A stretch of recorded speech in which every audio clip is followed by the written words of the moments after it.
স্বাগতম চৌদিশে কুলিয়ে মাতিছে কপু ফুলিছে আৰু চাৰিওফালে ঢোলে ৰজন জনাইছে এই সুন্দৰ পৰিৱেশতে আমি আমাৰ ষ্টুডিঅ'ত আমন্ত্ৰণ জনাই আনিছো আমাৰ সকলোৰে মৰম আৰু শ্ৰদ্ধাৰ শিল্পী ময়ূখ হাজৰিকাক আপোনাক ষ্টুডিঅ'ত স্বাগতম জনাইছো ধন্যবাদ ময়ূখদা আপুনি ডিটিভিত কাম কৰে আৰু কৰ্মসূত্ৰে আপুনি দিল্লীত থাকিবলগীয়া হয় কিন্তু বহাগ মাহটোত আপুনি প্ৰায়ে আমি দেখিছো অসমলৈ ঘূৰি আহে আপুনি অসমত থাকিব চেষ্টা কৰে কিহৰ কাৰণে বহাগ বুলিয়ে নহয় অসমৰ বুকুত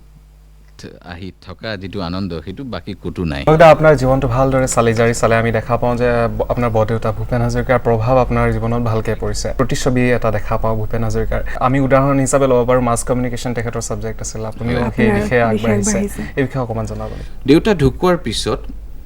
এটা ফাদাৰ ফিগাৰ হিচাপে ল'বলৈ খুব টান কাৰণ মই খুব সৰু বয়সতে দেউতাক হেৰুৱাইছোঁ মোৰ 6 বছৰ আছিল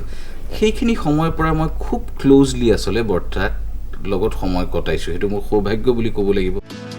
Dy365 ৰ সমূহ দৰ্শকক ৰঙালী বিহুৰ আন্তৰিক শুভেচ্ছা জ্ঞাপন কৰিলোঁ ষ্টুডিঅ' মজিয়াত মই দীপসনে আৰু মই ঋতুপৰ্ণাই আপোনালোক সকলোকে স্বাগতম জনাইছোঁ আজি আমাৰ ষ্টুডিঅ'ত আমন্ত্ৰণ জনাই আনিছোঁ কণ্ঠশিল্পী RS পূজাক পূজা তোমাক ষ্টুডিঅ'ত স্বাগতম জনাইছোঁ পূজা এইখিনিতে সুধিব বিচাৰিম তুমি খুব ব্যস্ত হৈ আছা এইকেইদিন কিন্তু ঘৰখনকো সময় দিব লাগে পাৰিছানে সময় দিবলৈ অকণমান ৰঙালী বিহুত পাৰিছোঁ আমি মোৰ ঘৰ চতিয়া দেউতাৰ ঘৰ আমি তাতো গৈ আহিছোঁ আজি আমাৰ ষ্টুডিঅ'ত আমন্ত্ৰণ জনাই আনিছোঁ আমাৰ সকলোৰে মৰমৰ আৰু আদৰৰ কণ্ঠশিল্পী বৰ্ণালী কলিতাক আপোনাক ষ্টুডিঅ'ত স্বাগতম জনাইছোঁ এইবাৰ বিহু মঞ্চত প্ৰাকৃতিক মঞ্চতে আপুনি গীত পৰিৱেশন কৰিব কেনেদৰে সাজু হৈছে মানে একদম পুৰা টঙালি বান্ধি সাজু হৈছে